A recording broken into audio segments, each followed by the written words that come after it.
Hello, everybody. I am Cheree, and today's session is all about renovating houses for maximum profit for all of my investors out there.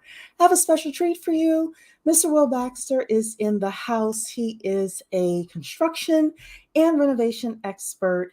He is personally located in the Northern Virginia area, but as we have people coming in from all over the country, he's just going to give you some tips and tricks with regards to working with your construction person as you're buying those properties and renovating them for maximum cash flow and maximum profit.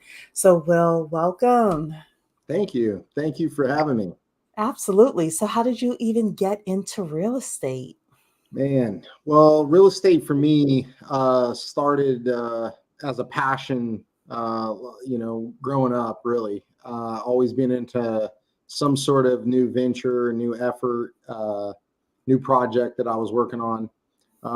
I got into the Marines straight out of high school. I went in the Marines, originally from Kansas.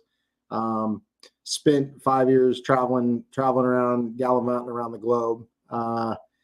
Got out of here at Quantico, near Quantico, and ended up staying in the area. Met my wife. Took a real estate class right out of the Marines. It was one of the suggestions from my first sergeant was get out, go get educated. And so I started in real estate.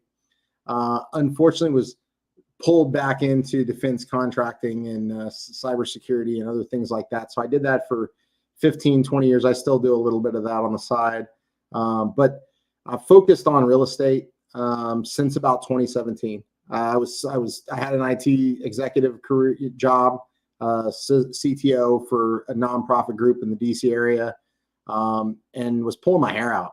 Was just driving an hour and a half a day, doing the grind, and really didn't have the freedom or the money that I wanted. And so sitting at home about 2 o'clock in the morning on a whatever night it was. Saw a Fan Merrill come on the TV on an infomercial. It wasn't Carlton Sheets for those that remember Carlton Sheets, but it I was remember Carlton Sheets, yes. nearly the same, right? Anyway, it was a free 3-day event that wasn't free. The third event ended up getting involved with Fortune Builders, and actually it was a great experience. Ended up going to boot camps, rental boot camp, property management boot camp, rehab boot camp, traveled probably 4 or 5 different places, going to boot camps around the country, meeting different people, doing all sorts of different things around real estate investment, which was a great way to find out what I wanted to do and see how the game worked. I often tell people that, I spent a lot more money on my bachelor's and master's degree than I ever spent in real estate investment. And I thought that was kind of backwards. Yeah. So I didn't mind investing the money. I was still glad that I did that, learned a lot of lessons early on. And so anyway, that brings me back to here. I've been doing it again since about 2017, got licensed in 2019, started a renovation company, started a real estate wholesaling and investment company, and became an agent. So that's a little background. So you became licensed as a general contractor, and you also have your realtor license as well, right? Yeah. So how that worked, I often learn that you can't do everything yourself, and you really need to pair yourself and partner and align yourself with good people and people that can get things done. And so I actually, first thing they teach you in real estate investing is meet contractors. And I called a good friend of mine, Andrew Jones, had lunch with him, talked to him a little bit about what my vision was. And he was enamored and said, I'd been wanting to do it. I just had never done it. And so from that day, we forged a relationship, and I joined Design Pro Remodeling as a team leader, and really got my feet wet in that contracting game, probably more than I should have, and more than I would recommend. I did over 500 renovations in the last 5 years. Wow. And so I took getting my feet wet to a whole new level. I dove full in, and so that was a great experience. I've kind of shifted gears a little bit. We still run a team. I still have a people, but getting the right people in the business. And again, always recruiting new people into our capabilities. We have quite a few different things going on. So always looking for good people. If you're watching this, and feel free to reach out to me and always happy to chat about what we're doing. Absolutely. So, uh, most people, most investors, when they have problems with their properties, especially if they're doing any kind of fix and flip or the BRRRR method, BRRRR stands for buy, renovate, rent, refinance, and repeat, right? The renovation, the construction, that's always a thing that seems to get them tied up and reduces the profits that they make on their properties. So, since you've done over 500 renovations, why don't you educate people a little bit on construction, how to work with a contractor, how to vet a contractor? Like, I'm sure you have a lot of tips, best practices for us as investors. Yeah, sure. First and foremost, like you said, I think a lot of people fall in love with the idea of a deal and an idea of profits. And most of the time when you see numbers, ARVs, renovation costs, that's back of the napkin math. You've really got to know your numbers. Everybody says that, but what they mean is know your renovation cost, understand fully your exit strategy, right? If you're going to rent it, you probably don't need to go with the highest end finishes. If you're going to flip it in Vienna or McLean, probably need to put the right finishes in it. And it's a different grade of renovation. I've done everything from condo conversions that didn't go well to full ground up builds, and just knowing what the expectation of the end result is critical in getting that renovation number accurate. So that's number one. Know your exit strategy, and then look, make sure that your renovation aligns with your exit strategy. So that's probably the most critical thing. The second thing is to your point, who are you going to take out there to help you estimate the quality of this job? I have a lot of folks that ask me for triple bids and stuff like that, and I'm always happy to give a bid for anyone. But at the same time, if I know I'm being triple bid, I got to put a markup in there that protects me. I also have unknowns about this property. If I've walked it once, there's oftentimes gotchas that I can't possibly know. So I highly recommend as an investor, building relationships with your contractors, finding somebody that you trust that, understands your needs, meaning, hey, I need to be able to get a hold of you in 24 hours and out to a property, just as quick. That's critical in being able to get numbers. I'm sure you have people coming to you all the time that don't have a construction budget, don't know. And, I've bought homes sight unseen, don't recommend it. It's a great way to get yourself an extra $40,000 septic tapped onto the back of that project.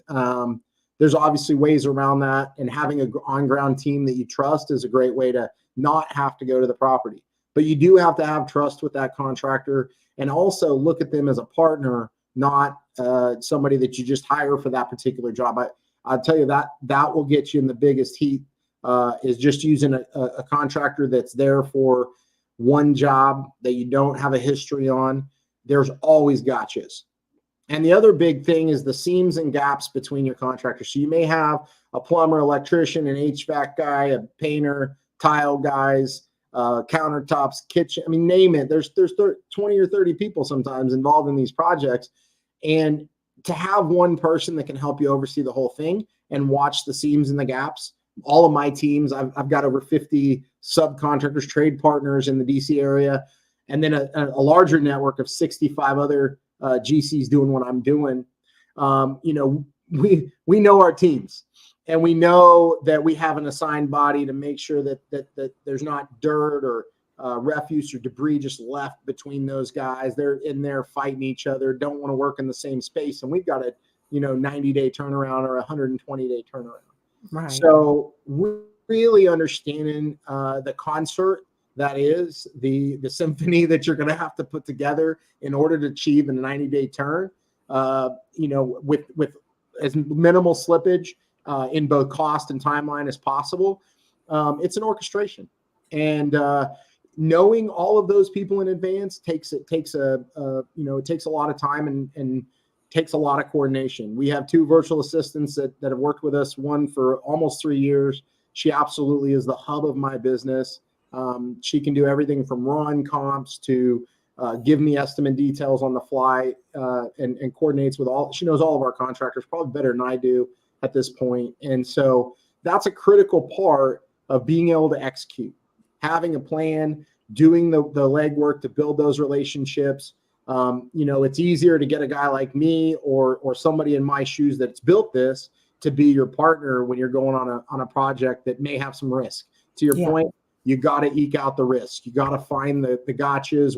What's the thing? Am I going to have to replace the HVAC system for $7,500? That's going to eke out my $14,000 profit, which I've seen and done and experienced. Right after taxes, that's half that. There's your profit. So super important, as you said, to kind of get the right team and figure out how to execute when the time's right.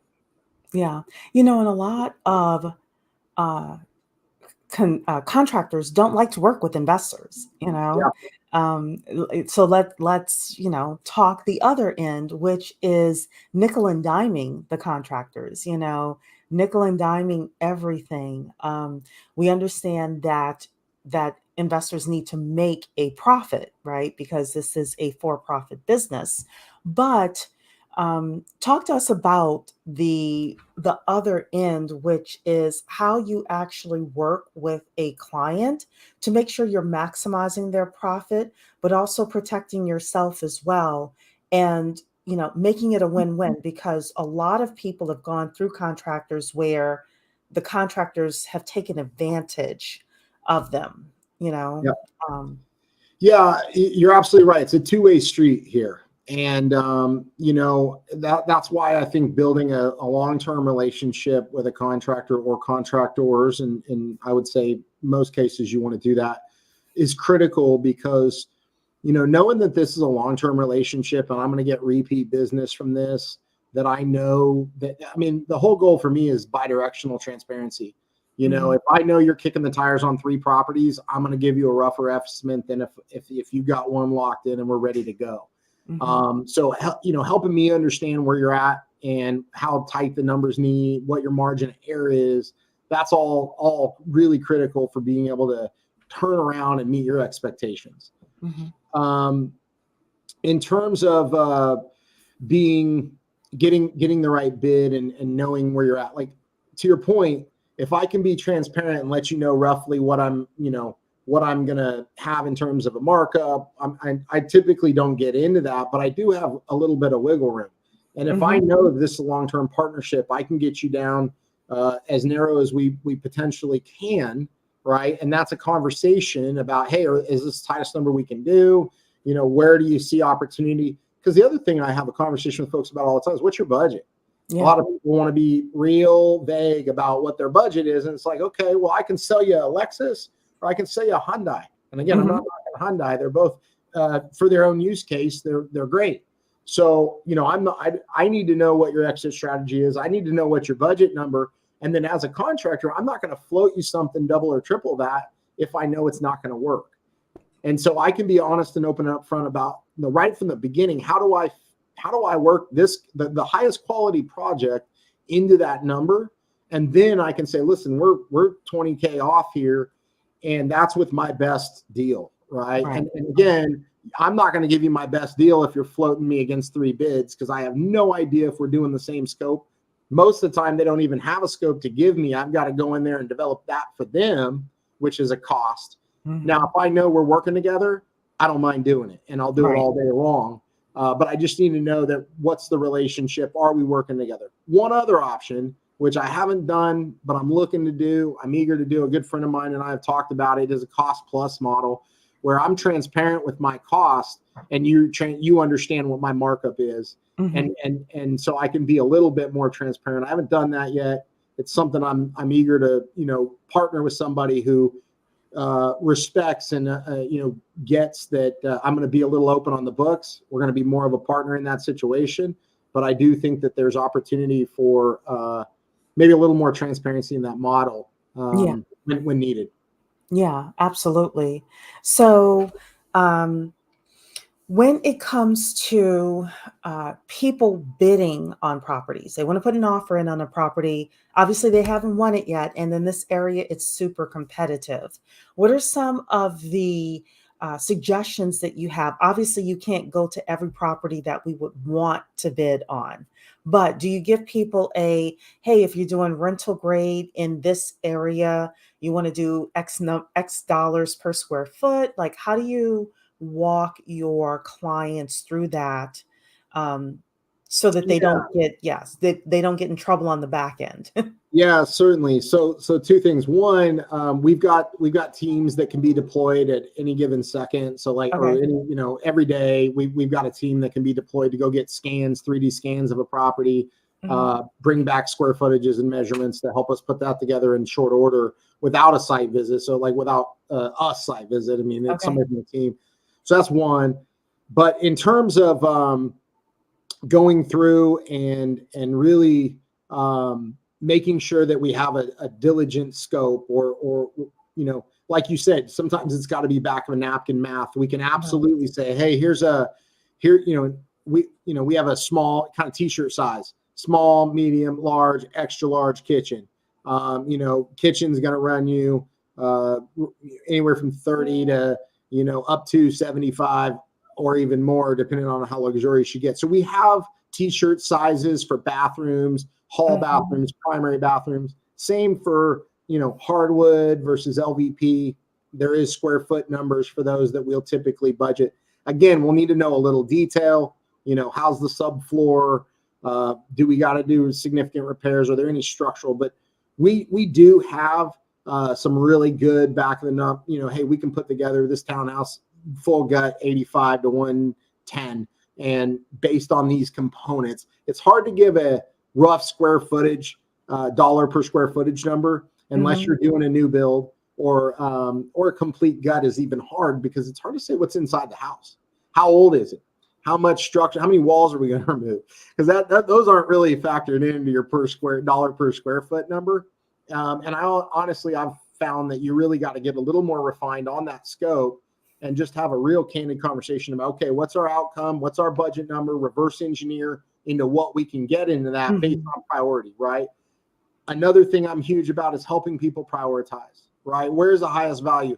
They want to put a patio on, but they need a new kitchen. We're going to start in the kitchen, work our way to the bathrooms, flooring. Obviously, paint and carpet's the easiest thing you can do, but also the least expensive. So we're going to look at what's the things you got to do versus where's the things that maybe go to the back of the list, and kind of reverse engineer it into your budget.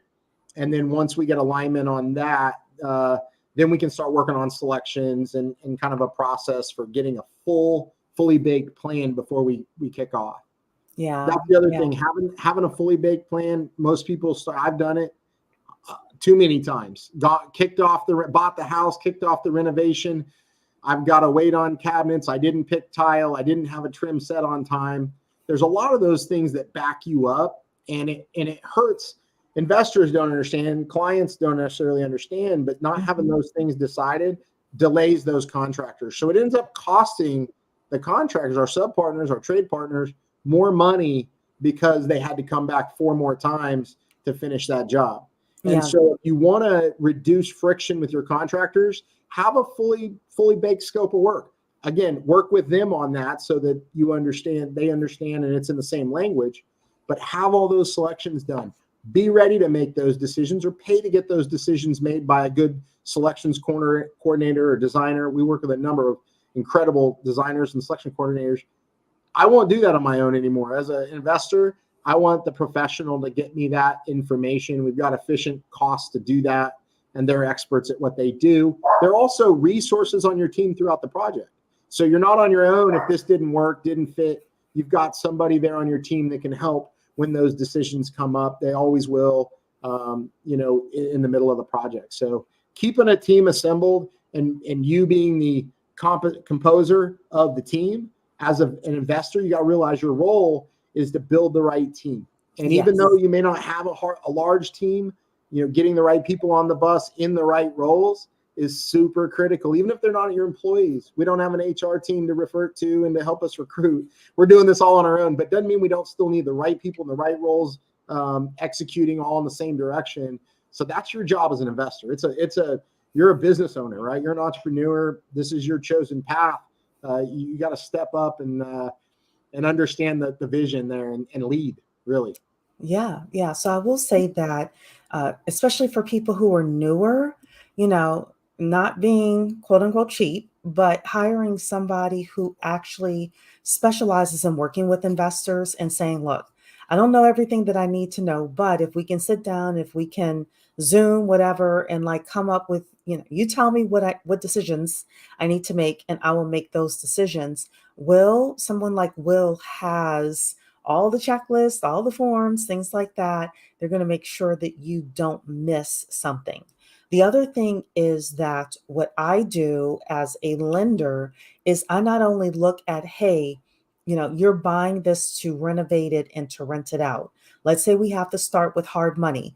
I don't just look at the hard money portion of your transaction. If I know you're going to rent it out long term, I also look at, okay, how are we going to refinance this? What's the maximum amount you'll be able to refinance this at, with a lease, without a lease, et cetera, so that either your purchase price for the property, or you could tell, well, hey, our budget is 175 for this construction. And if you have to go a little bit over, then you just know you have to go a little bit over, but at least you'll know, okay, these are my numbers overall. So selecting a great team to work with you is so important. And having people think 4, 5, 6 steps ahead of today's transaction is so important as well. So I always Absolutely. let people know that. Um, any other things that people do that messes up their profits? So you had said delays with materials. You had said, trying to do triple bids instead of selecting a contractor and having that person go deep with you. Anything else within the construction renovation process that really messes up people's profits? Yeah, another big thing is understanding code. We work with a really good engineering firm team that knows our local ordinances, local regulation, whether it be county, city, and that makes a huge impact. I did my first project like a moron in DC. My really good friend Jamie Cook warned me, stay out of DC, Will. And I didn't. I went right into DC and did a condo conversion. It took 2 years to get permits, and so it was quite an endeavor. It was not profitable by the least. But going in with the right team that understands what needs to be done by code, making sure that you are doing permits if you're going to need them, making sure, because that's something as you sell it, they're going to ask about. In most cases, they're going to ask them for the permits on a renovated property. Making sure that was done by the book, that you don't get to the end and you didn't meet code and you got to go back. That's a super, super painful process if you've got to go make a bunch of changes to permits or plans or get them after the fact, after things have been closed up. I've had both happen. It just extends the process. And like you said, reduces the output and the professionalism too. Somebody buying that's going to want to believe in the quality. A new homeowner, so that's not only that. I had a client who was going to buy a duplex, and because the previous owner did not get the permits, it was only zoned as a single family home and not a duplex. So we as the lender could not finance that property for her to purchase it. So you do not want to skirt around getting your permits. Just get your permits, Absolutely. and that way everything is above board. That's exactly right. Otherwise, you may not be able to resell it. Yeah, absolutely. Yeah.